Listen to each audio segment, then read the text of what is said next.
بسم اللہ الرحمن الرحیم۔ تحریک اسلامی کے 29 سال، یہ اس تقریر کا موضوع ہے جو قائد تحریک اسلامی جناب مولانا سید ابوالعلا مودودی رحمۃ اللہ علیہ نے 26 اگست 1970 کو عبدالرشید پارک لاہور میں ارشاد فرمائی تھی۔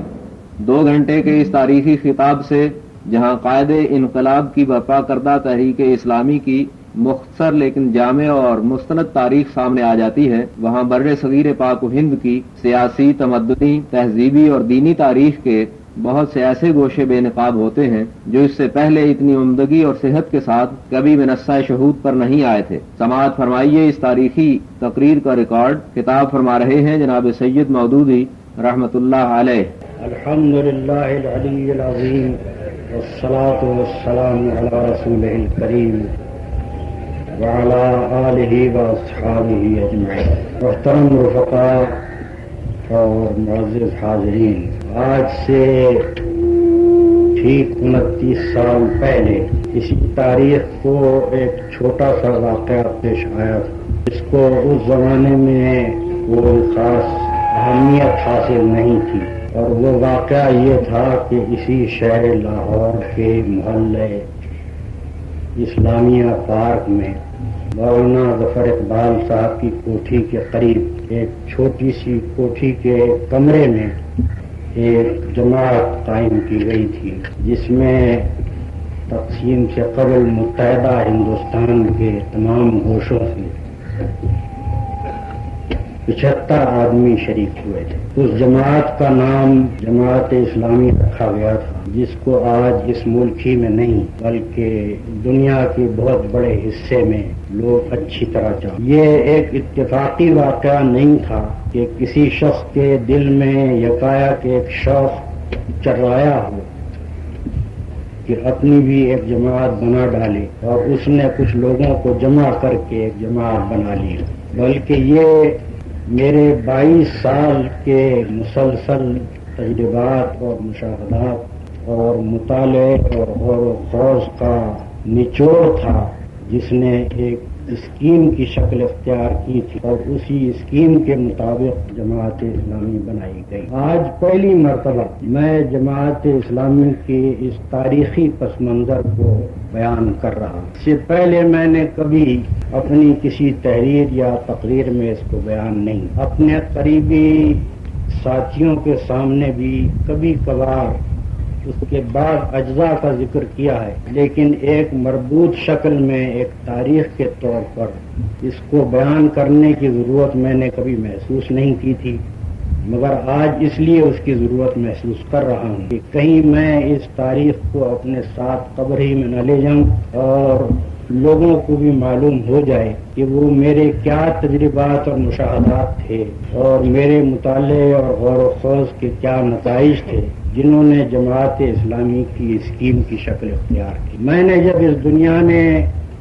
ہوش سنبھالا تو میرے سامنے بر عظیم ہند میں ایک عظیم الشان تحریک برپا ہوئی۔ اس تحریک میں ایک طرف مسلمان تھے جو خلافت اسلامیہ اور مقامات مقدسہ اسلام کی حفاظت کے لیے تن من کی بازی لگانے کے لیے تیار ہو کر کھڑے ہو گئے تھے، اور پوری قوم متحد ہو کر اس کے لیے تیار ہو گئی تھی کہ بری بھلی جیسی کچھ بھی خلافت قائم ہے اس کی حفاظت کی جائے، اور مقامات مقدسہ جن پر اس وقت انگریز قابض ہو چکے تھے ان کو کفار کے قبضے سے نکالا جائے۔ یہ ایک مقدس دینی جذبہ تھا جو ساری مسلمان قوم کو لے کر کھڑا ہو گیا۔ دوسری طرف جلیان والا باغ کے حادثے کے بعد پورے ہندوستان میں آگ لگ گئی تھی، اور اس کی بنا پر ہندوستان کی ہندو قوم مسلمانوں کے ساتھ خلافت کی تحریک میں اس غرض کے لیے مل گئی تھی کہ مسلمان اور ہندو مل کر ایک طرف خلافت کی تحریک کو کامیاب بنائیں اور دوسری طرف ہندوستان کی آزادی کے لیے جدوجہد کریں، جس کا نام ہندوؤں کی اصطلاح میں سوراج تھا، اور جس کی قیادت کانگریس کر۔ اس وقت مسلمان قوم کے تمام اکابر بہت مخصوص مستثنیات کو چھوڑ کر اس تحریک میں، اور گاندھی جی کو ان سب نے اپنا قائد مان کر ان کے ماتحت ترک موالات کی ایک زبردست تحریک شروع کی تھی، جس کو انگریزی میں نام کو آپریشن کہتے ہیں۔ میں اس وقت ایک نوجوان لڑکا تھا، 16-17 سال کی عمر کا۔ فطری طور پر اپنی قوم کے لیڈروں پر مجھے اعتماد تھا،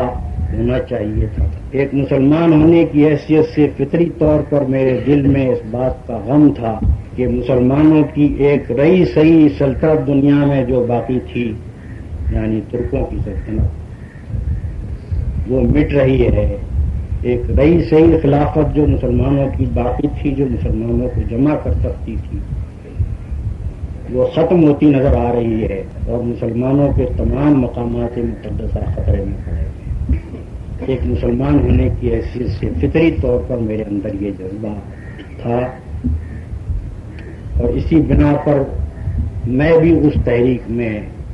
ایک ادنا کارکن کی حیثیت سے کام کرتا ہوں۔ لیکن کچھ میری افتاد مزاج ایسی ہے کہ جس مسئلے سے بھی مجھ کو دلچسپی ہوتی ہے، اس کے متعلق میں مطالعہ کر کے زیادہ سے زیادہ معلومات حاصل کرنے کی کوشش کرتا ہوں، تاکہ اس کو سمجھوں کہ یہ مسئلہ کیا ہے۔ یہ چیز آج بھی میرے اندر موجود ہے، اور جب میں نے ہوش سنبھالا تھا اس وقت بھی میرے اندر تھی۔ میں نے جب مطالعہ کیا تو خلافت کے مسئلے کی پشت پر مجھے جو چیز نظر آئی وہ یہ تھی کہ ترکی قوم میں جس قیادت کی بدولت ترکی سلطنت کا نظام چل رہا تھا، وہ ایک لادینی قیادت تھی جو ترک قوم پرستی کی بنیاد پر کھڑی ہوئی۔ اس کے مزاج میں قوم پرستی بھی شامل تھی، ترکی قوم پرستی، اور اس کے مزاج میں لادینیت بھی شامل تھی، جو مغرب کے تعلیم یافتہ ترک نوجوان اپنے ساتھ مغربی ممالک سے لے کر آئے۔ دوسری طرف مجھے مطالعے سے یہ معلوم ہوا کہ اسلام کے دشمنوں نے اس کے جواب میں عربوں میں بھی ایک زبردست قوم پرستی کی تحریک پیدا کر دی، جس کے نتیجے میں جنگ عظیم نمبر اول میں بجائے اس کے کہ عرب اور ترک مسلمان مل کر کھڑے ہوتے، دونوں ایک دوسرے کی جان کے دشمن ہو گئے۔ عربوں نے ترکوں سے بغاوت کی اس وجہ سے کہ وہ خلافت اسلامیہ کے قائل تو ہو سکتے تھے، لیکن ترک قوم پرستی کے قائل عرب کیسے ہو سکتے؟ بے وقوف تھے وہ لیڈر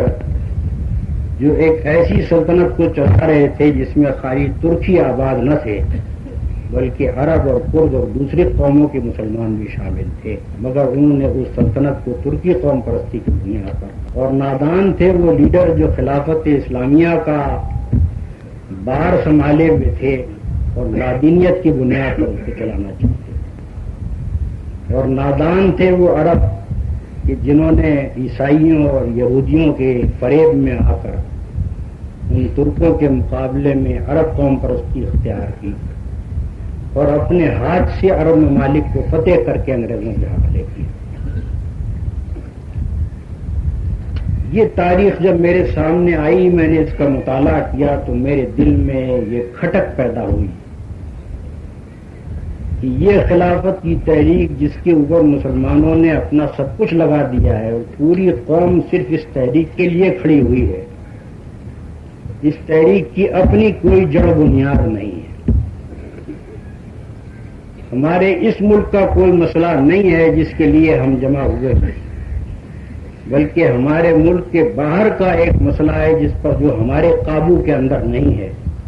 اور جس کے متعلق ہم نہیں جانتے کہ آخرکار اس کا نتیجہ کیا ہے۔ بار بار میرے دل میں یہ کھٹک پیدا ہوتی تھی کہ اگر خلافت اسلامیہ کا خاتمہ خود ترکوں نے اپنے ہاتھوں سے کر دیا تو پھر اس کے بعد ہماری اس تحریک کا آخر کیا ہوگا۔ لیکن بہرحال میں ایک نوجوان تھا، کھٹک میرے دل میں تھی، لیکن میرے اندر یہ ہمت نہیں تھی کہ میں یہ سوچتا کہ میری قوم کے بڑے بڑے لیڈر کسی معاملے کو نہ سمجھتے ہوں اور میں سمجھ رہتا ہوں۔ اس وجہ سے اس کھٹک کو لیے ہوئے میں اس تحریک میں کام کرتا ہوں۔ اسی طرح سے جب ہندو مسلم اتحاد ہوا اور کانگریس کے ساتھ مسلمانوں نے مل کر کام کرنا شروع کیا اور سوراج کی آوازیں بلند ہونی شروع ہوئی، تو میں نے اس کا بھی مطالعہ کیا کہ یہ کانگریس کی تحریک کیا ہے، کس طرح یہ شروع ہوئی، کیا اس کا مقصد ہے، کیا تقریریں اس کے لیڈر اب تک کرتے رہے ہیں۔ ان ساری چیزوں کا جب میں نے مطالعہ کیا تو مجھے یہ معلوم ہوا کہ انگریزوں نے ہندوستان میں آ کر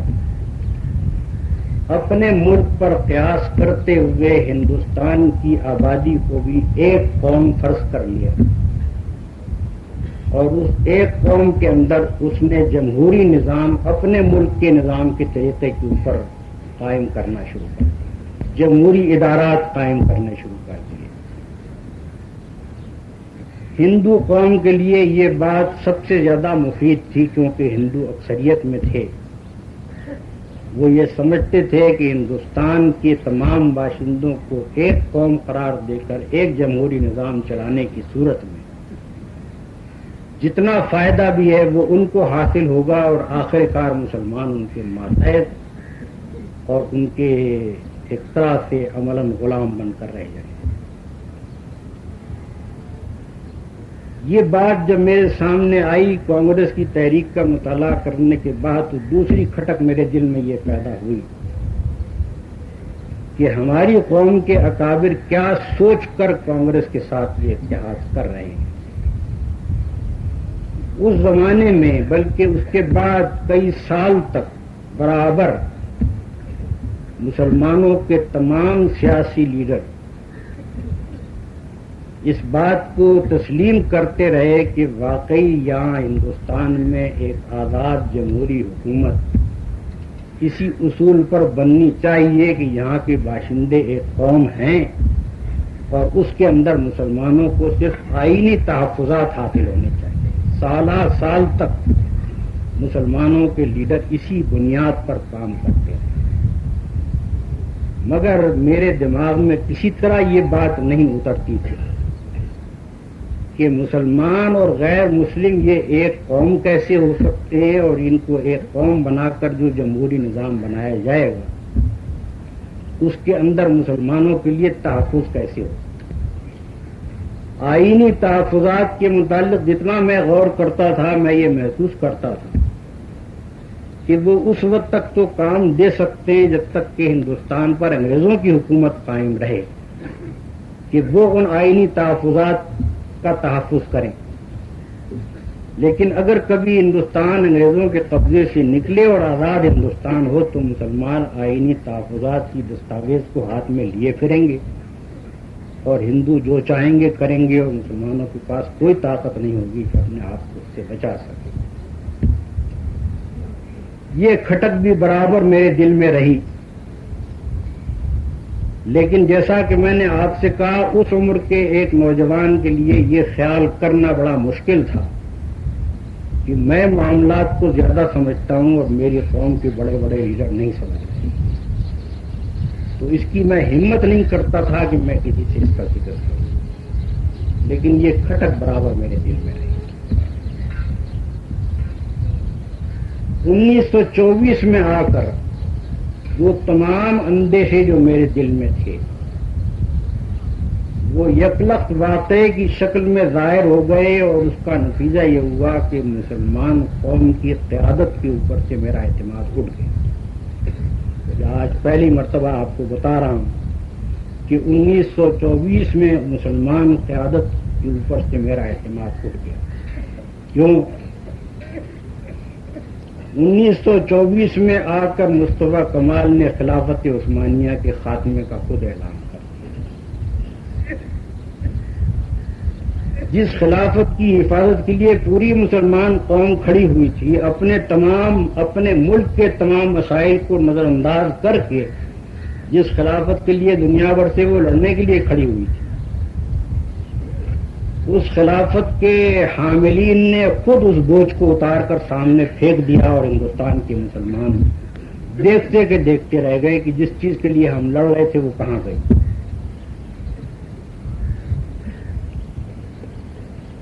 اس واقعے کا نتیجہ یہ ہوا کہ مسلمان قوم کی یکایک کمر ٹوٹ گئی. 1924 سے لے کر 1938 تک 14 سال مسلسل ایسے گزرے ہیں کہ مسلمانوں کی کوئی قیادت سرے سے نہیں تھی. کوئی نہیں تھا جس کے اوپر مسلمانوں کا اعتماد ہو، نہ کوئی جماعت نہ کوئی لیڈر. پوری قوم میں ایک افراتفری برپا ہو چکی تھی. پوری قوم منتشر ہو کر رہ گئی، پراگندہ ہو کر رہ گئی. یہ سب اسی چیز کا نتیجہ تھا کہ ایک ایسے مسئلے پر قوم کو اٹھایا گیا جس پر ہمارا اپنا کوئی قابو نہیں تھا، جس کا اختیار دوسروں کے ہاتھ میں تھا. دوسروں نے اس کا فیصلہ کر ڈالا اور ہمارے سارے کیے کرائے کے اوپر یکلخ پانی کر دیا. دوسری طرف اسی 1924 کے آخری زمانے میں وہ ہندو مسلم اتحاد بھی ختم ہو گیا جس کے اوپر ہندوستان میں یہ زبردست تحریک اٹھی. ہندو مسلم فسادات شروع ہو گئے اور ان فسادات میں گاندھی سے لے کر نیچے تک تمام ہندو لیڈروں کا متفقہ طرز عمل یہ تھا کہ جہاں تک ہو سکے مسلمانوں کو کنڈیم کیا جائے چاہے وہ مظلوم ہو، اور جہاں تک ہو سکے ہندوؤں کی حمایت کی جائے چاہے وہ ظالم. یہ طرز عمل 1924 کے آخر میں کھلا سامنے آ گیا، جس سے یہ معلوم ہو گیا کہ ہندو اور مسلم اتحاد کوئی معنی نہیں رکھتا ہے اور یہ کبھی عملی جامہ نہیں پہنتا. یہ دوسری چیز تھی کہ جس نے میرے دل میں مسلم قوم کی قیادت کو متزلزل کر دیا، اور اس کے بعد میں اس سوچ میں پڑ گیا کہ کیا کیا جائے. بہرحال میں ایک نوجوان تھا، میرا کوئی ساتھی نہیں تھا، میرے پاس کوئی وسائل نہیں تھے. میں بہرحال اپنے اندر اتنی قابلیت بھی نہیں محسوس کرتا تھا کہ خود کوئی چیز لے کر سامنے آؤں اور قوم کے سامنے پیش کروں. نہ میری یہ حیثیت تھی کہ ایسا کر سکتا، لیکن میں پریشانی میں پڑ گیا کہ اب کیا کیا. اس کے بعد سن 1925 میں شدھی کی تحریک شروع، اور اس تحریک کو لے کر وہ شخص اٹھا شردانند، جسے ایک روز مسلمان دہلی کی جامع مسجد میں خود لے کر گئے اور وہاں مکبر پر اس کو کھڑا کر کے اس سے تقریر کروائی. لوگوں کو، بہت سے لوگوں کو غلط فہمی ہے کہ جامع مسجد کے ممبر پر اس کو کھڑا کیا گیا تھا. دراصل مکبر پر کھڑا کیا گیا تھا، جو ایک چبوترا ہے دلی کی جامع مسجد میں اونچا، جس پر کھڑے ہو کر تکبیر کی آواز بلند کرتے ہیں مؤذن. اس جگہ اس کو کھڑا کیا گیا تھا. میں خود اس مجمع میں موجود تھا جب شردانند کو اس طرح سے کھڑا کیا گیا، اور میں خود حیران تھا کہ مسلمان کچھ جنون میں مبتلا ہو گئے کہ یہاں تک نوبت پہنچ گئی کہ ایک ہندو سوامی کو لا کر جامع مسجد میں مکبر پر کھڑے کر کے تقریر کرا. 1-2 سال کے اندر ہی اس شخص نے مسلمانوں کو یہ بدلہ دیا کہ علانیہ وہ شدھی کی تحریک لے کر کھڑا. جب یہ شدھی کی تحریک اٹھی ہے، اس زمانے میں پھر میں نے اس مسئلے کا مطالعہ کرنا شروع کیا کہ آخر یہ وجہ کیا ہے. شدھی سے مراد ہے مسلمانوں کو ہندو بنا. تو مسلمانوں کو ہندو بنانے کے لیے ایک باقاعدہ تحریک اس نے شروع کر دی علانیہ. اس زمانے میں نے پھر اس مسئلے کا مطالعہ کرنا شروع کیا کہ آخر یہ کیا معاملہ ہے کہ ایک زمانے میں تو مسلمان تمام دنیا کے اندر اسلام کی تبلیغ کرتے کر رہے تھے، لیکن آج مسلمانوں میں کسی کو یہ ہمت پیش آ رہی ہے کہ وہ اسلام کے خلاف تبلیغ کرے اور مسلمانوں کو ہندو بنانے کی کوشش کرے. میں نے اس زمانے میں جو کچھ مطالعہ کیا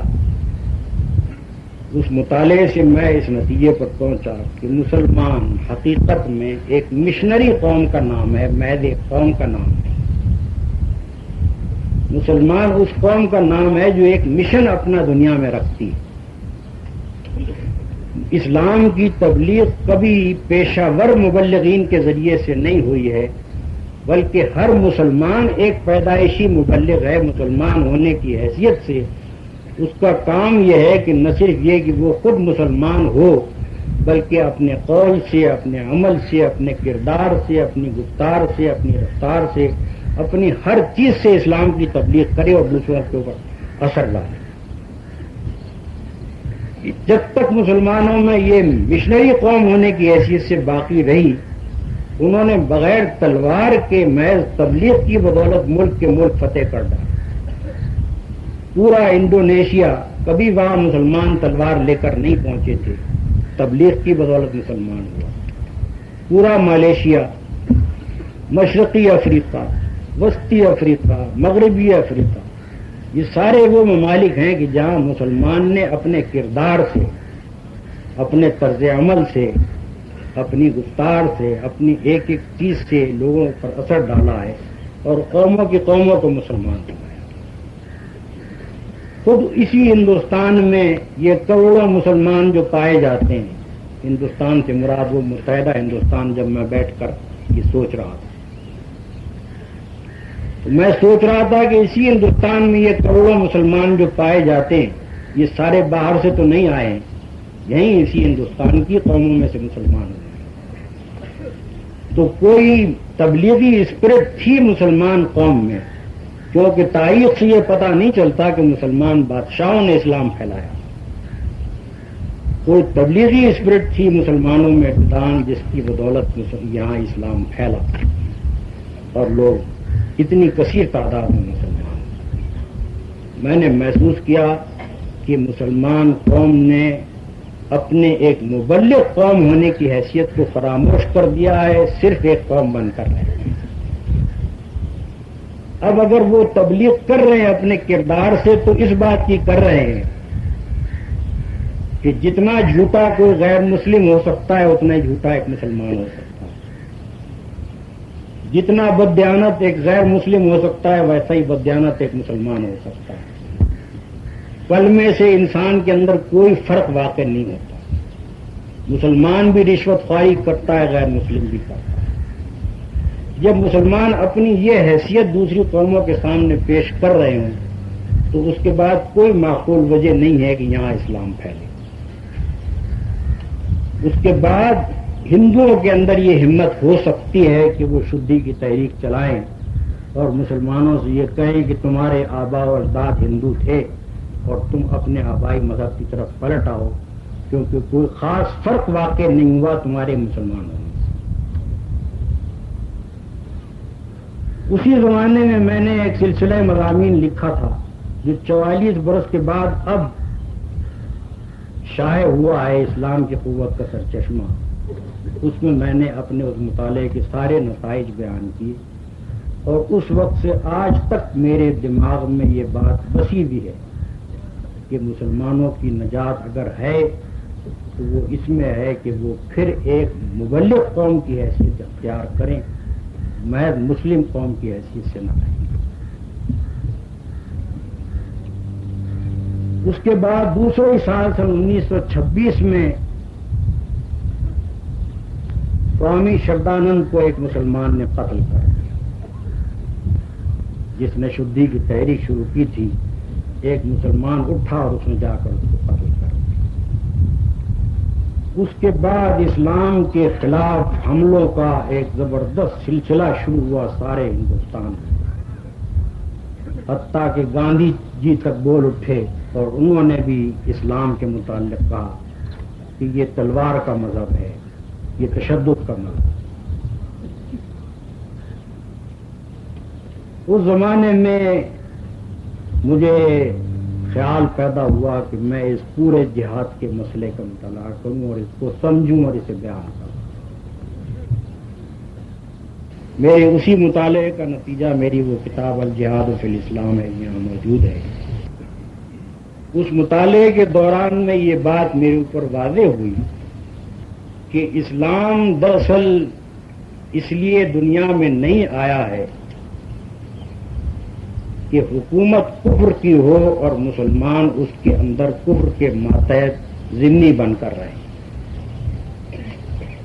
اسلام اس لیے آیا ہے کہ حکومت اسلام کی ہو اور غیر مسلم اس کے اندر ذمہ بن کر رہے.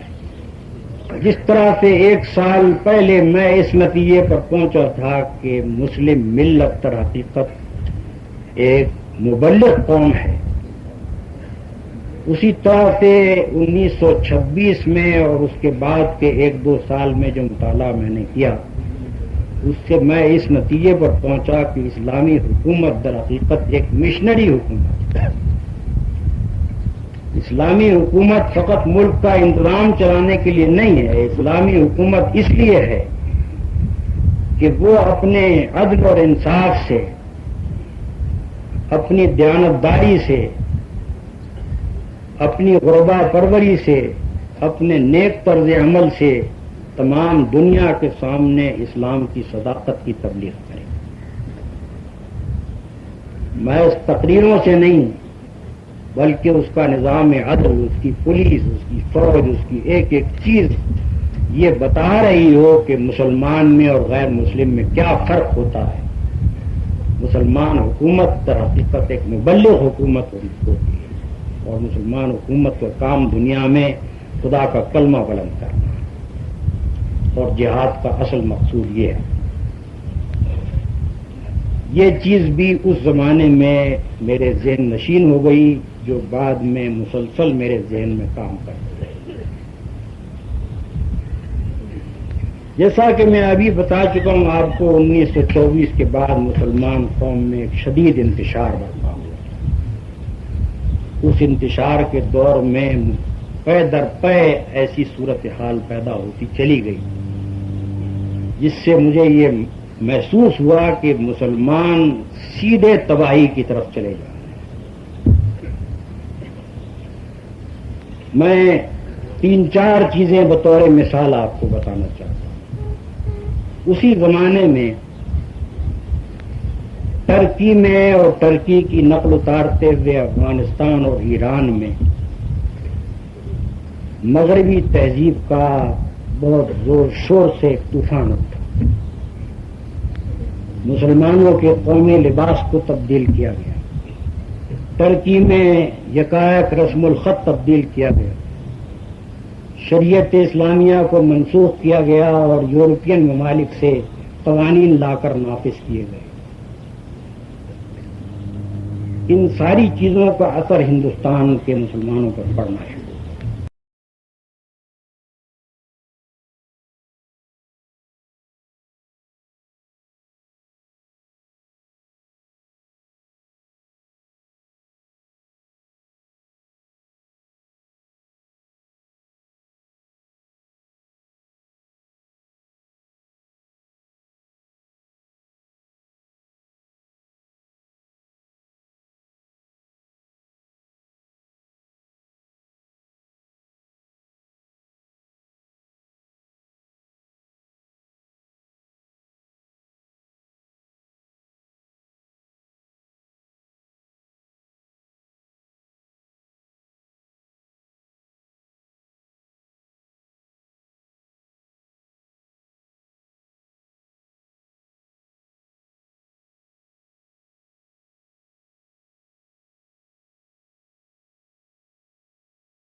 کے مسلمانوں میں بھی یہ خیال پیدا ہونا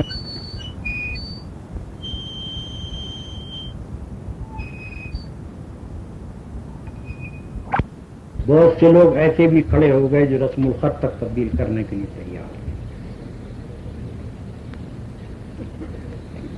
اس زمانے میں نے ایک مضمون لکھا تھا سن 1929 میں، جس میں لباس کے مسئلے پر تفصیل سے بحث کر کے یہ بتایا تھا کہ لباس کوئی معمولی چیز نہیں ہے کہ آپ نے ایک طرح کا لباس اتارا اور دوسری طرح کا پہن لیا، بلکہ اس کے پیچھے بہت گہرے نفسیاتی اور فلسفیانہ اسباب ہوتے ہیں۔ اس کو تفصیل سے میں نے بیان کیا تھا، اور وہ مضمون میری کتاب تفہیمات میں اب بھی موجود ہے، جس کو آپ پڑھ سکتے ہیں۔ اسی زمانے میں کھلم کھلا الحاد اور بے دینی کی تبلیغ مسلمانوں میں شروع ہوئی۔ پورے پرچے اسی غرض کے لیے نکلے کہ الحاد اور بے دینی کی تبلیغ کریں، یعنی کوشش یہ کی گئی کہ مسلمانوں کے ایمان کی بنیادوں کو متزلزل کر دیا جائے۔ اسی زمانے میں ایسے پرچے بھی ادب کے نام سے شائع ہونے شروع ہو گئے کہ جو علانیہ بد اخلاقی کی تعلیم دے رہے تھے، علانیہ بے حیائی اور عریانی کی تعلیم دے رہے تھے، علانیہ عشق بازی کی تعلیم دے رہے تھے، جن میں سے بعض کے نمونے میں نے اپنی کتاب پردہ میں نقل کیے۔ ان مضامین کو جس قسم کا یہ پروپیگنڈا ہو رہا تھا اور جس قسم کا لٹریچر مسلمانوں میں پھیل رہا تھا، ان کو دیکھ کر میں نے محسوس کیا کہ اگر مسلمان کی ایمان کی ہی جڑیں کھوکھلی کر دی جائیں اور اس کے اخلاق کا ہی ستیہ ناش کر دیا جائے تو اس کے بعد یہ قوم کیسے کھڑی رہ سکتی؟ ایک ایسی قوم جو کفار کی اکثریت کے درمیان رہتی ہو، اگر اس کا ایمان بھی متزلزل ہو جائے اور اس کے اخلاق بھی ختم ہو جائیں تو اس کے بعد وہ قائم کیسے رہے گی؟ اسی زمانے میں کمیونزم کی تبلیغ شروع ہوئی اور علی گڑھ یونیورسٹی کمیونزم کی تبلیغ کا اڈا بن کر رہی۔ دوسرے تمام ملک میں تعلیم یافتہ لوگوں کے اندر کمیونزم کا پروپیگنڈا بڑے زور شور کے ساتھ پھیلنا شروع۔ اس کے ساتھ میں نے اس زمانے میں یہ محسوس کیا کہ مسلمانوں میں دو تعلیمی نظام بالکل الگ الگ قسم کے مزاج پیدا کر رہے ہیں۔ ایک جدید تعلیم ہے کہ جس میں لوگ اسلام سے بیگانہ ہوتے ہیں اور جدید دنیا کی تعلیم حاصل کرتے ہیں، جیسی کچھ کہ وہ مغرب سے آتے ہیں۔ دوسری طرف قدیم تعلیم ہے جو علماء پیدا کرتی ہے، جو دین سے واقف ہوتے ہیں، دینی علوم پر نگاہ رکھتے ہیں، مگر دنیا کے معاملات سے ناواقف ہوتے ہیں۔ میں نے یہ محسوس کیا کہ یہ دونوں گروہ بجائے اس کے کہ مسلمان قوم میں ایک مزاج پیدا کریں، یہ دو مختلف مزاج پیدا کر رہے ہیں۔ ایک مزاج وہ ہے کہ جو لادینی کی طرف چلا جا رہا ہے، اور دوسرا مزاج وہ ہے کہ جو ایسی دینداری کی طرف چلا جا رہا ہے جو اس دنیا میں چلنے کے قابل نہیں۔ یہ صورتحال تو مسلمانوں کی تھی جو میں دیکھ رہا۔ دوسری طرف میں یہ دیکھ رہا تھا کہ سن 1928 تک تو ہندوستان میں عام خیال یہ پایا جاتا تھا کہ کوئی آزادی کی تحریک مسلمانوں کو ساتھ ملائے بغیر نہیں چل سکتی، اور مسلمان اس بھروسے پر تھے کہ کانگریس آزادی کے راستے پر ہمیں ساتھ لیے بغیر نہیں بڑھے گی۔ لیکن 1929 تک پہنچتے پہنچتے گاندھی نے مسلمانوں کی اس کمزوری کو بھانپ لیا کہ یہ قوم بالکل پراگندہ ہو چکی ہے، اس میں کوئی قیادت باقی نہیں رہی ہے، اس کے اندر کوئی تنظیم باقی نہیں رہی ہے، اور اب میں صرف ہندوؤں کو لے کر اور انگریزی حکومت سے لڑ کر آزادی حاصل کر سکتا ہوں۔ 1929 میں پہلی مرتبہ اس نے مسلمانوں کو مخاطب کر کے کہا تھا کہ ود یو اور وداؤٹ یو اور ان اسپائٹ آف یو، میں آزادی کی جنگ لڑوں گا، تم ساتھ آؤ تو آؤ، نہیں آتے تمہارے بغیر لڑوں گا، مزاحمت کرو گے تو تمہاری مزاحمت کے باوجود لڑوں گا۔ یہ 1929 میں اس شخص نے یہ بات کہی اور میں نے اندازہ کر لیا کہ اب مسلمانوں کی خیر نہیں ہے، اس لیے کہ وہ واقعی اس وقت اس پوزیشن میں تھا کہ ہندو قوم کو ساتھ لے کر انگریزی قوم کو عاجز کر دے، آزادی دینے پر مجبور کر دے، اور مسلمان دیکھتے کہ دیکھتے رہ گئے۔ یہ حالات سارے میں دیکھتا چلا گیا اور بہت غور کرتا رہا کہ میں کیا کروں اس حالت میں۔ اپنی بے بسی محسوس کرتا تھا، لیکن یہ دیکھ رہا تھا کہ یہ طوفان ہے جو ہمارے سامنے آ رہا۔ اسی زمانے میں دہلی چھوڑ کر حیدرآباد منتقل ہو۔ حیدرآباد میں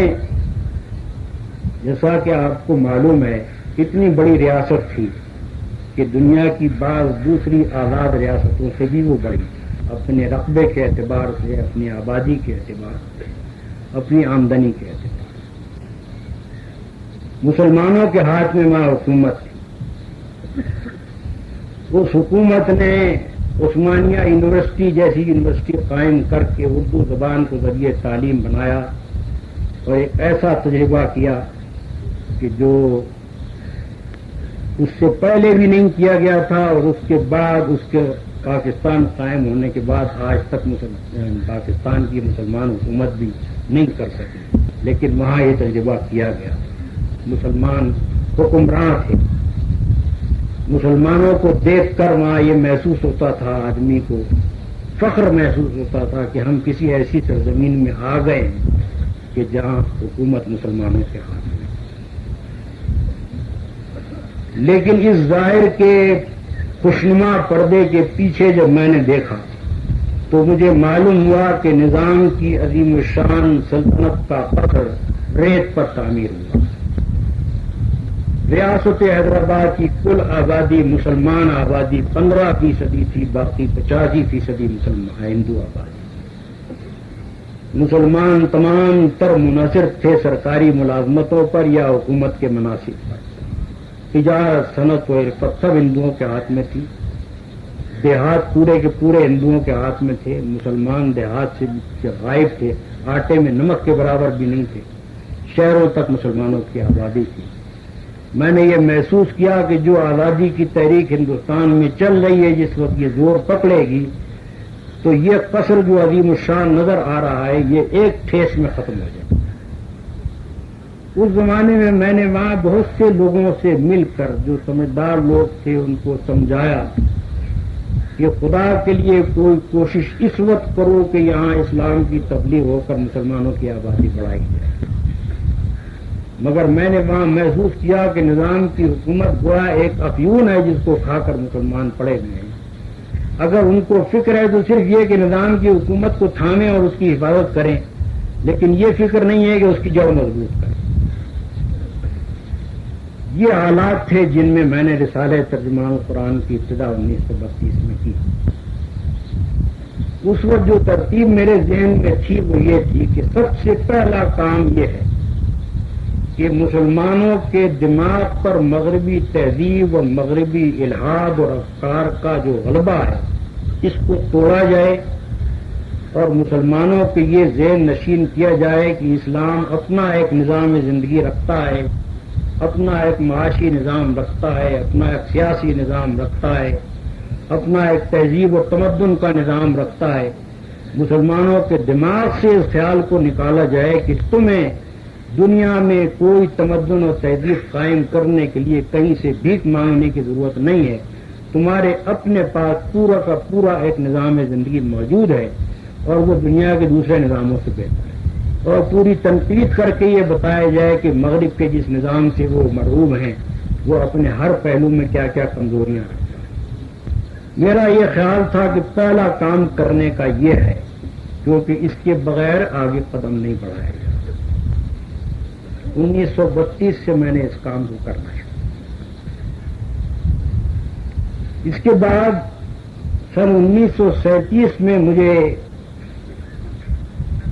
حیدرآباد سے شمالی ہند کی طرف سفر کرنے کی ضرورت پیش آئی اور میں دہلی آیا۔ اس زمانے میں نے یکایک یہ محسوس کیا کہ چونکہ ہندوستان کے 6 صوبوں میں ہندوؤں کی حکومت قائم ہو چکی تھی، اس وجہ سے مسلمانوں پر ایک کھلی شکست خوردگی کے آثار پائے جاتے ہیں۔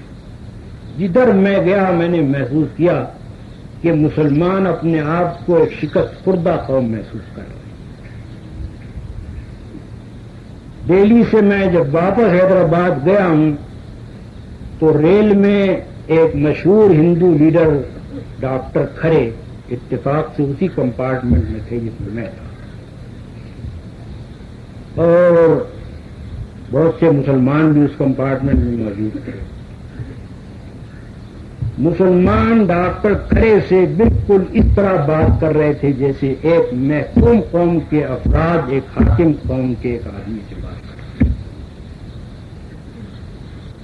یہ منظر دیکھنے کے بعد میں حیدرآباد پہنچا اور میں آپ کو یقین دلاتا ہوں کہ کئی رات میرے لیے سونا مشکل ہو گیا۔ سوچتا رہا کہ یا اللہ کیا ہونا۔ اس وقت میں نے وہ مضامین لکھنے شروع کیے جو مسلمان اور موجودہ سیاسی کشمکش سے اول کی شکل میں شائع ہوئے۔ اس کے بعد سن 1938 میں نے دیکھا کہ کانگریس اس بات پر اب اتفاق نہیں کر رہی ہے کہ مسلمان آتے ہیں تو آئیں، ہم اپنی آزادی کی جنگ لڑیں گے، جو پالیسی سن 1929 میں جس کا اعلان گاندھی نے کیا، بلکہ اس نے یہ پالیسی بنائی کہ مسلمانوں سے بحیثیت جماعت سرے سے بات ہی نہ کی جائے، بلکہ مسلم ماس کانٹیکٹ کی ایک مہم چلائی جائے، رابطہ عوام کی ایک مہم چلائی جائے اور مسلمان افراد کو توڑ توڑ کر اپنے ساتھ ملائے۔ یعنی ہم تمہاری کسی جماعت کو تسلیم نہیں کرتے، تمہاری کسی جماعت سے کوئی معاملہ طے کر کے مسلمانوں کے حقوق کے متعلق کوئی چیز طے نہیں کرنا چاہتے، فرد کو توڑ کر اپنے ساتھ اپنے اندر جذب کر لینا چاہتے ہیں۔ اور اس کام میں پیش وہ کمیونسٹ تھے جو مسلمانوں میں سے کمیونسٹ ہوئے۔ مجبوراً مسلمان کمیونسٹ کہنا پڑتا ہے، حالانکہ مسلمان کمیونسٹ ایسا ہی ہے کہ جیسے کافر مسلمان کہنا، لیکن کمیونسٹ اس میں آگے تھے اور وہ اس راستہ عوام کی مہم کو چلا رہے تھے۔ اور غلط یہ ہے کہ اس کام کے اندر علماء کرام کا ایک گروہ ان کی حمایت اور ان کا ساتھ دیا۔ علماء کرام کا ایک گروہ اس بات کا قائل تھا کہ ہندو اور مسلمان کی ایک قومیت بن سکتی ہے اور اس ایک قومیت کے اندر ایک جمہوری نظام چل سکتا ہے جس میں فیصلہ اکثریت کرنے والی۔ اس پر میں نے وہ مضامین لکھنے شروع کیے جو سن 1938 میں مسلمان اور موجودہ سیاسی کشمکش سے دوم کی شکل میں شائع ہوئے اور اس کے ساتھ مسئلہ قومیت کی شکل میں شائع ہوئے۔ میرے پیش نظر جو بات تھی وہ یہ ہے کہ میرا پہلا کام یہ ہے کہ مسلمانوں کو کسی طرح سے اپنی قومی شخصیت، اپنی قومی انفرادیت فراموش نہ ہونے دی اور ان کو غیر مسلم قوم کے اندر جذب ہونے سے بچا۔ ظاہر بات ہے جو شخص بھی اسلام کو یہاں سربلند کرنا چاہے گا تو وہ ضرور یہ خیال کرے گا کہ میرے پاس پہلے جو سرمایہ موجود ہے وہ ضائع نہ ہو جائے، اس کے بعد وہ مزید سرمایہ حاصل کرنے کی کوشش کرے گا۔ تو جو لوگ پہلے سے کلمہ اسلام کے قائل ہیں، اپنے آپ کو مسلمان سمجھتے ہیں، ان کو ضائع کیسے ہونے دیا جا سکتا ہے؟ اس لیے پہلی فکر جو ہوئی وہ یہ ہوئی کہ ان مسلمانوں کو غیر مسلم قومیت کے اندر جذب ہونے سے روکا جائے اور ان میں یہ احساس پیدا کیا جائے کہ تم الگ اپنی ایک مستقل قومیت رکھتے ہو اور تمہارے لیے کسی طرح ممکن نہیں ہے کہ تم کسی دوسری قومیت میں جذب ہو جاؤ۔ اس کے بعد سن 1939 کا دور آیا، 1939 اور اس کے بعد اس زمانے میں مسلم لیگ کی تحریک نے زور پکڑا، پاکستان کی تحریک کا ایک طرح سے آغاز ہو گیا، جو آخرکار 1940 میں ایک مستقل شکل جس نے اختیار کر۔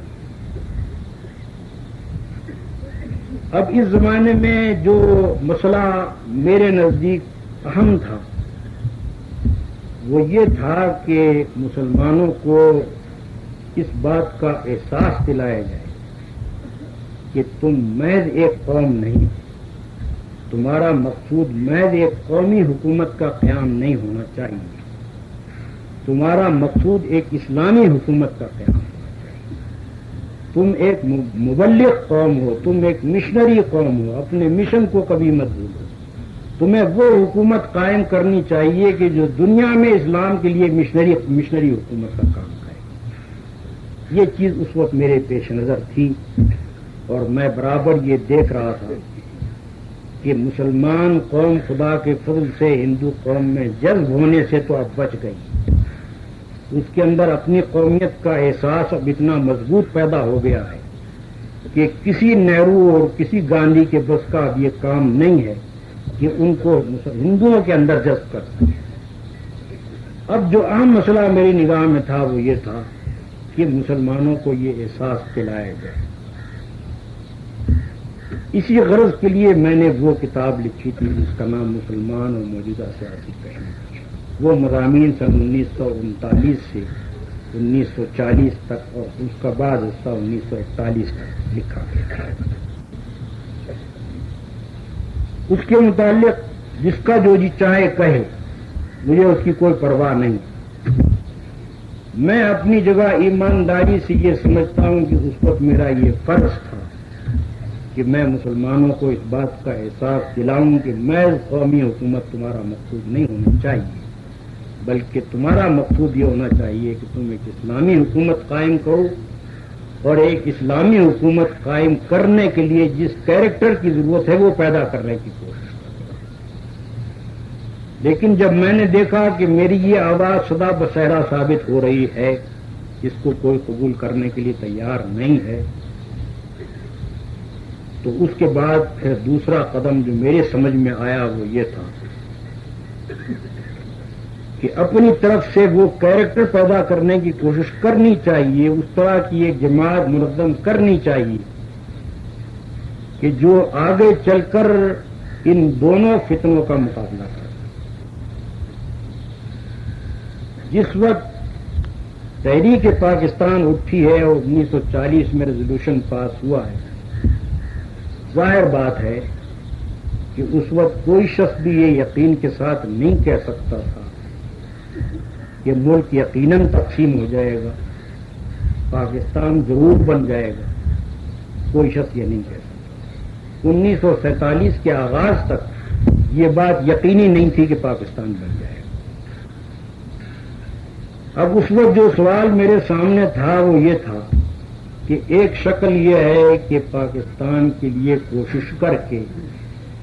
مسلم لیگ ناکام ہو جائے اور ہندوستان میں انگریز ایک ہی حکومت قائم کر کے وہ ہندوؤں کے حوالے کر کے چلا۔ اس صورت میں کیا کرنا ہوگا؟ دوسری شکل یہ ہے کہ مسلم لیگ اس میں کامیاب ہو جائے، ملک تقسیم ہو جائے، اس صورت میں مسلمانوں کا ایک بہت بڑا حصہ جو ہندوستان میں ہندوؤں کے قبضے میں جائے گا، اس کا کیا حشر ہوگا؟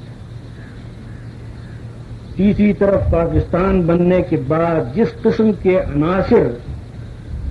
پاکستان کی تحریک میں شامل ہو رہے تھے، ان کو دیکھتے ہوئے یقینی طور پر میں یہ سمجھ رہا تھا کہ یہ عناصر جمع ہو کر ایک ملک بنا سکتے ہیں، ایک قومی حکومت قائم کر سکتے ہیں، لیکن ان عناصر سے کبھی یہ امید نہیں کی جا سکتی کہ یہ ایک اسلامی حکومت بنا لیں گے۔ مسئلہ ایک شخص کا نہیں ہے، مسئلہ چند اشخاص کا نہیں ہے، مسئلہ یہ ہے کہ اس تحریک میں جو لوگ شامل ہو رہے تھے اور پیش تھے، اس تحریک کو چلانے والوں میں جو لوگ تھے، ان کے کیریکٹر کو دیکھتے ہوئے، ان کی زندگی کو دیکھتے ہوئے، ان کی تعلیم، ان کے خیالات، ہر چیز کو دیکھتے ہوئے میں یہ اندازہ کر رہا تھا کہ یہ ایک ملک بنا سکتے ہیں، لیکن اس کو اسلامی حکومت نہیں بنا. اب وہ 3 مسئلے درپیش. اگر ملک تقسیم نہ ہو تو مسلمانوں کو بچانے کے لیے کیا کیا جائے؟ ملک تقسیم ہو جائے تو جو مسلمان ہندوستان میں رہ جائیں گے ان کے لیے کیا کیا جائے؟ ملک تقسیم ہو جائے تو جو ملک کے مسلمانوں کے قبضے میں آئے گا اس کو مسلمانوں کی کافرانہ حکومت بننے سے کیسے بچایا جائے؟ اسلامی حکومت کیسے ہو؟ اسلامی حکومت کے راستے پر کیسے جانا جائے؟ یہ موقع تھا جبکہ میں نے قطعی طور پر یہ فیصلہ کر لیا کہ جماعت اسلامی کے نام کی ایک جماعت تشکیل دی. کئی سال سے میں جو خیالات شائع کر رہا تھا، جو مضامین شائع کر رہا تھا، اگرچہ ان کے اوپر مجھے گالیاں بھی دی جا رہی تھیں، لیکن بہت سارے لوگ تھے کہ جو ان سے متفق تھے اور سمجھتے تھے کہ حق بات یہی ہے. اس طرح سے جماعت اسلامی قائم کی گئی. جیسا کہ میں نے آپ سے بیان کیا، یہ اسکیم جو تھی، یہ عقائد میرے دماغ میں نہیں آ گئی تھی کہ ایک جماعت بنائی جائے، بلکہ 22 سال تک جو کچھ میں دیکھتا رہا تھا، جو میرے مشاہدات اور تجربات تھے، ان سب کو پیش نظر رکھ کر اس جماعت کی میں نے تشکیل کی اور وہ تمام احتیاطیں محفوظ رکھیں جو ضروری تھیں ان مشاہدات کی بنا. اب ان میں سے ایک ایک چیز کو میں آپ کے سامنے بیان کروں. جیسا کہ میں نے آپ کو پہلے بیان کیا، میں 1925 سے یہ یقین رکھتا تھا کہ مسلمانوں کی نجات اگر ہے تو اس میں ہے کہ وہ ایک مشنری قوم کی حیثیت اختیار کرے. اس بات کو نہ بھولیں کہ ہمارا دنیا میں بحیثیت ایک قوم کے ایک مشن ہے. اس غلط فہمی میں نہ پڑ جائیں کہ جیسے دنیا کی دوسری قومیں ویسی ایک قوم ہم کی. اس لیے میں نے اولین چیز یہ پیش نظر رکھی کہ ان لوگوں کو جمع کیا جائے کہ جن کے اندر مشنری اسپرٹ ہو، جو اپنے اندر بھی یہ احساس رکھے کہ ہم ایک مشنری قوم کے فرد ہیں اور مسلمان قوم کو ایک مشنری قوم بنانے کی کوشش کریں. دوسری چیز، جیسا کہ میں نے آپ کو بیان کیا، 1926 میں الجہاد فی الاسلام لکھتے ہوئے میرے دماغ میں یہ تصور پیدا ہو چکا تھا اور مستحکم ہو چکا تھا کہ مسلمانوں کا اصل نسل العین نظام اسلامی کا قیام ہے. مسلمانوں کا نسب العین اپنی ایک قومی حکومت کا قیام نہیں. ان کا اصل نسب العین یہ ہے کہ ہم ایک ایسی حکومت قائم کریں کہ جو دنیا میں اللہ کا کلمہ بلند کرے، جس کی ہر چیز، جس کی عدالت، جس کی پولیس، جس کے قوانین، جس کی فوج، جس کی ایک ایک چیز، جس کے سفارت خانے، ہر چیز دنیا میں اسلام کا نمونہ پیش کرنے والے ہوں، جس کو دیکھ کر دنیا یہ جانے کہ اسلام اور کفر میں کیا فرق ہے اور اسلام ہر حیثیت سے کتنا بڑا ہے. اس نسب العین کو ہم نے جماعت کا نسب العین قرار دیا، جس کا نام ہم اقامت دین رکھتے ہیں، جو قرآن مجید میں لفظ ہے کہ ان اقیموا الدین ولا تتفرقوا فیہ. تو اقامت دین کو ہم نے اپنا نسب العین قرار دیا. اس کے ساتھ جو چیز میں نے پیش نظر رکھی وہ یہ ہے کہ ایک ایسی جماعت کی ضرورت ہے جس کے اندر انفرادی سیرت و کردار قابل اعتماد ہو. اس مقام پر چند جملے ریکارڈ ہونے سے رہ گئے تھے. مولانا مغفور نے تحریک خلافت کے بارے میں اپنے مشاہدات کا ذکر کرتے ہوئے فرمایا کہ اس تحریک میں بڑے نیک لوگ شامل تھے، بڑے بڑے فاضل لوگ شامل تھے، بہترین اخلاق کے لوگ شامل تھے، لیکن ایک کثیر تعداد ایسے کارکنوں کی آ کر شامل ہو گئی جن کے اندر کوئی سیرت و کردار نہیں. اس کا نتیجہ یہ ہوا کہ مسلمانوں نے جو لاکھوں کروڑوں روپیہ جمع کر کے ان کے حوالے کیا اس تحریک کو چلانے کے لیے، اس کا ایک اچھا خاصا حصہ اس طرح سے خرد برد ہوا اور اتنی بددیانتیاں اس میں کی گئیں کہ مسلمان قوم میں ایک مدت دراز تک چندے کا نام لینا مشکل ہو گیا. یہ میرے اس زمانے کے تجربات اور مشاہدات ہیں کہ کسی کے لیے مشکل ہو گیا تھا کہ وہ مسلمان قوم میں چندے کا نام لے. چندہ ایک ایسی چیز بن گیا تھا کہ اس کا نام لیتے ہی آدمی مطعون ہو جاتا تھا. میں نے یہ فیصلہ کیا کہ بات کچھ بھی ہو، کتنے ہی کم آدمی ملے، افراد کی کثرت اہمیت نہیں رکھتی. اصل اہمیت یہ رکھتی ہے کہ جماعت ایسے لوگوں پر مشتمل ہو جن کے ایک ایک فرد کی سیرت قابل اعتماد ہو، جس پر بھروسہ کیا جاتا ہے، جس کے ہاتھ میں مسلمان اطمینان سے مال دیں اور ان کو پورا یقین ہو کہ جس غرض کے لیے یہ مال ان کے ہاتھ میں دیا جا رہا ہے اسی کام کے لیے یہ صرف ہوگا. اس کے ساتھ میں نے اپنے طویل مشاہدات و تجربات کے بعد یہ نتیجہ اخذ کیا تھا کہ مسلمانوں کی تحریکوں کے ناکام ہونے یا آخر کار فیل ہو جانے، ابتداءً کامیاب ہو کر آخر کار فیل ہو جانے کے اہم اسباب میں سے ایک تنظیم کی کمی.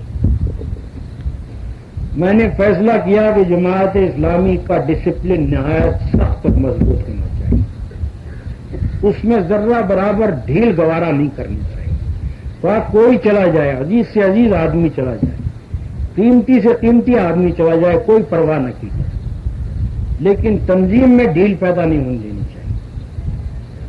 اس لیے کہ ایک غیر منظم جماعت کبھی ایسی طاقتوں کا مقابلہ نہیں کر سکتی جو تنظیم کے ساتھ اٹھنے والی.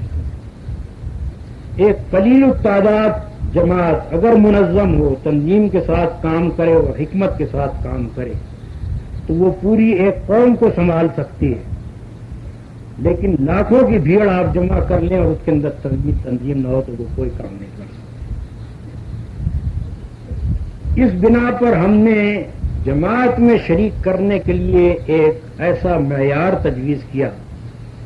جو مسلمان ہونے کی کم سے کم شرائط، اپنی طرف سے کوئی چیز اضافہ نہیں. مسلمان کے اوپر جو اللہ تعالیٰ نے فرائض عائد کیے ہیں،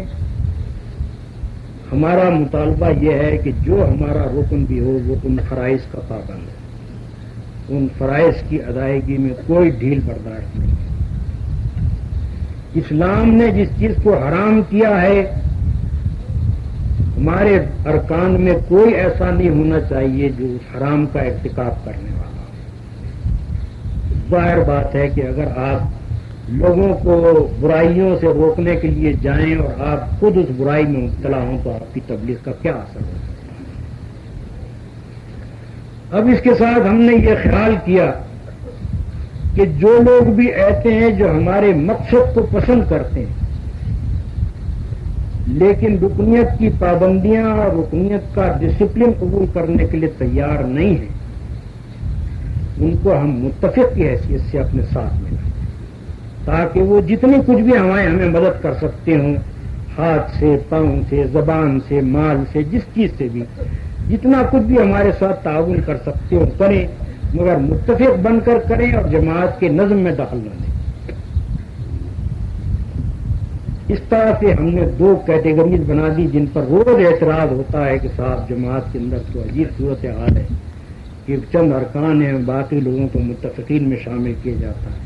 حالانکہ خدا کا فضل ہے کہ جو لوگ متفق ہیں وہ اس بات پر مطمئن ہیں کہ ہاں ٹھیک ہے ہم متفق ہیں، لیکن جو دور سے بیٹھے ہوئے دیکھ رہے ہیں وہ اعتراض فرما رہے ہیں. کسی متفق کے لیے رکنیت کا دروازہ بند نہیں، جس وقت چاہے وہ درخواست کرے.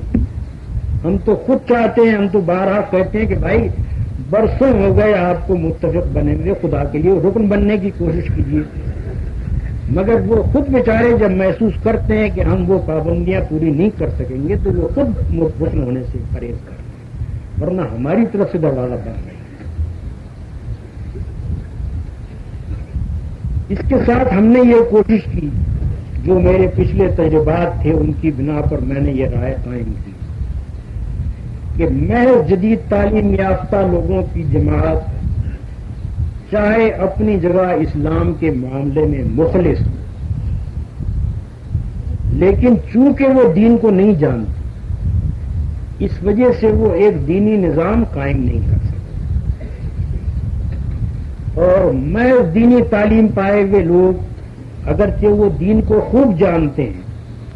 مگر انہوں نے وہ تعلیم حاصل نہیں کی جس سے وہ ایک جدید دور میں ایک جدید ریاست کا نظام چلا سکیں۔ اس لیے ہم نے یہ کوشش کی کہ ان دونوں گروہوں کو ملایا جائے ایک جماعت کے اندر۔ جدید تعلیم یافتہ لوگوں میں سے ان سب کو لیا جائے کہ جو اسلام کے لیے مخلص ہیں اور جن کے لیے کسی بات کو تسلیم کرنے کے واسطے عقلی دلیل کی ضرورت نہ ہو بلکہ یہ دلیل کافی ہو کہ اللہ اور رسول کا یہ حکم ہے، اور جب ان کو معلوم ہو کہ اللہ اور رسول کا یہ حکم ہے تو سر جھکا دیں۔